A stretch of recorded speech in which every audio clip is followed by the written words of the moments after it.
L'été, s'il nous faut des chansons joyeuses pour faire la fête, on a aussi besoin de refrains plus doux, plus romantiques pour se rencontrer et s'aimer. Au milieu des années 80, au moment des slows dans les soirées, la jeunesse s'est enlacée sur le tube d'Elsa, T'en vas pas. Elle est venue me raconter l'histoire de cette chanson. J'en ai de la chance. C'est un piano magique. Quand on joue la chanson, la chanteuse elle arrive. C'est beau, hein?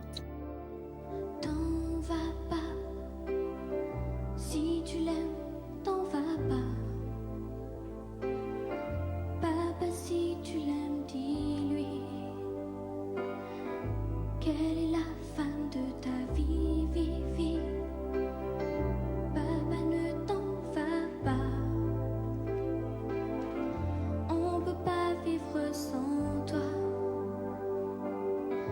T'en vas pas au bout de la nuit. Nuit, tu me fais peur. Nuit, tu n'en finis pas. Comme un voleur, il est parti sans moi. On n'ira plus au ciné tous les trois. Nuit, tu me fais peur. Nuit, tu n'en finis pas. Comme un voleur, il est parti sans moi. Papa, si tu pensais un peu à moi. Avec plus d'1 million d'exemplaires vendus, T'en vas pas est la sensation de l'année 1986. À tout juste 13 ans, Elsa s'empare du sommet du top 50. Pourtant, cet immense succès aurait pu rester bien plus confidentiel. Au départ, cette chanson se destinait davantage aux salles obscures qu'aux hit parades. La carrière de la jeune Elsa démarre alors qu'elle n'a que 7 ans. Et c'est d'abord en tant qu'actrice que le public la découvre. Pour toi, c'était ton métier, c'était clair? Non, c'était le hasard, moi. C'est vrai? Moi, je suis arrivée là par hasard. Enfin, Comment? par hasard, c'est jamais, on peut dire, c'est jamais un hasard. J'étais dans une famille d'artistes, ma tante comédienne, Marlène Jobert? Marlène Jobert. Je suis dans un repas de famille avec Dominique Besnéard qui est là, qui était l'agent de Marlène à l'époque. Et en me voyant, il m'a dit, bah tiens, il y a Claude Miller qui cherche une petite fille pour tourner dans son film. Est-ce que ça t'intéresserait de passer le casting? Et moi, j'en savais trop rien, quoi. J'avais 7 ans. Bon. J'étais très timide. Et je suis allée passer les essais. Et Dominique était là pour me faire passer les essais. Et j'ai été prise pour jouer ce petit rôle. Et c'est parti comme ça. Elsa a beau être timide, elle crève l'écran dans ce film intitulé Garde à vue. Sa carrière est lancée et elle enchaîne dès lors les tournages. 6 ans plus tard, alors qu'elle a 13 ans, elle est choisie par le réalisateur Régis Varnier pour tourner dans son film. L'histoire d'un couple de musiciens classiques qui se déchirent sous les yeux d'une petite fille. Au casting pour jouer ses parents, Jane Birkin et Christophe Malavoie. Un jour, alors que le tournage a débuté, le réalisateur a une idée. J'étais chez moi un dimanche et je me dis, tiens, j'ai une scène où il se passe pas grand-chose. Et si la petite jouait et chantait une chanson qui résonnerait dans la tête de sa maman, Jane Birkin, qui rentre dans la maison le soir. Voilà. Et c'est parti comme ça. Pour cette commande de dernière minute, il s'en remet à Romano Musumara, compositeur italien qui a signé plusieurs tubes pour Jeanne Masse notamment. Il fallait écrire une petite mélodie, une espèce de petite intro piano. Il avait besoin d'une musique classique parce que le sujet c'était basé sur un violiniste. Une demande qui inspire le compositeur, qui transmet rapidement sa mélodie à Régis Varnier. Sur cet air, et pour ne pas perdre plus de temps, le réalisateur s'improvise parolier d'un jour. Pour coller à son scénario, il met en scène les angoisses d'une petite fille qui a peur que son père quitte la maison. J'ai écrit 45 secondes, dis-lui quelle est la femme de ta vie, Vivi, c'est tout. Voilà. J'avertis Jane qu'il y a un changement, qu'il y a une chanson, elle écoute, elle me dit, tu t'es pas foulé, il y a un Vivi. Je dis, écoute, je suis pas Serge Gainsbourg. Et voilà, c'est parti, on tourne, Elsa était très à l'aise, on n'en parle plus. Il m'a dit, c'est notre dernière chance. Je ne peux pas vivre sans toi. Tu es la femme de ma vie, vie, vie. C'est notre dernière chance. Je ne peux pas vivre sans toi. Tu es la femme de ma vie.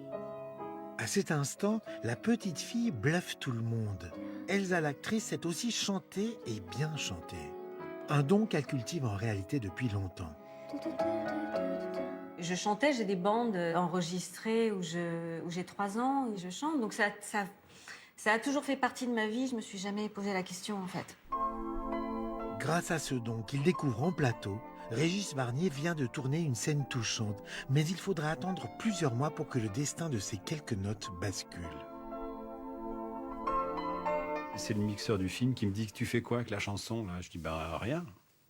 Il me dit mais il faut la mettre en générique de fin, il faut l'agrandir, on n'avait que 45 secondes. Je lui dis mais non, c'est le film et l'histoire d'un musicien classique, on finit avec Beethoven, je vais pas, ça cadre pas. Mais le mixeur y croit et insiste. Ces 45 secondes peuvent devenir un tube. Régis Varnier se laisse finalement convaincre de finir la chanson. Je fais venir une copine qui aime bien les variétés et on s'est retrouvés sur un coin de table avec des notes et on était là comme ça. Tintin, tintin, tintin. Nuit tu me... Ouais, ça marche. Nuit tu me fais peur. On a fait ça en 3 heures. 3 heures qui suffisent pour donner naissance à une chanson, une vraie cette fois. Elsa s'envole alors pour Rome, direction le studio d'enregistrement. Quand elle a commencé à chanter, c'était vraiment touchant. Et la voir chanter là, toute petite, hein, avec cette belle voix pure, hein, c'était très beau. C'était une belle émotion pour tout le monde. Le titre à peine dévoilé, la France entière s'éprend de cette chanson et de cette petite fille qui l'interprète. Elsa, l'apprentie chanteuse, se retrouve propulsée en tête des ventes face à une concurrence au registre bien différent.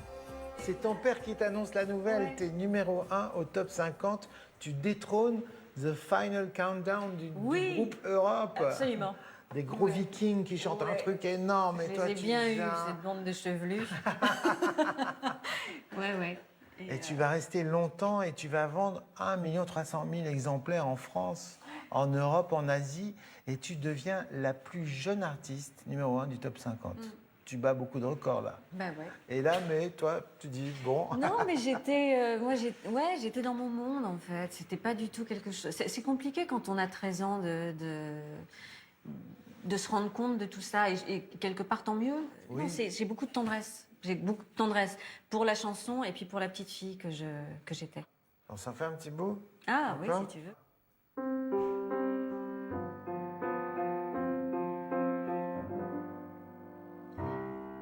Nuit, tu me fais peur. Nuit, tu n'en finis pas. Comme un voleur, il est parti sans moi. On n'ira plus au ciné tous les trois. Nuit, tu me fais peur. Nuit, tu n'en finis pas. Comme un voleur, il est parti sans moi. Papa, si tu pensais un peu à moi. Merci Elsa. Merci beaucoup, André. Finalement, il n'y a pas de hasard dans la vie. Chanter, pour Elsa, c'était inné. Et elle va continuer à le faire d'ailleurs. 2 ans plus tard, c'est de nouveau avec un slow inoubliable qu'elle va faire danser toute sa génération.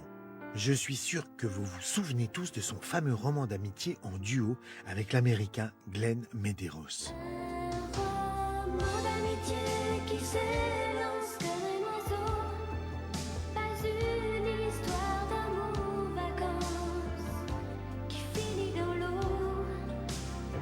C'est un long roman d'amitié qui commence entre nous deux, magique adolescence où tout est un jeu. Quand tu promènes à tout va bien, fais comme tu veux, mais ne dis rien.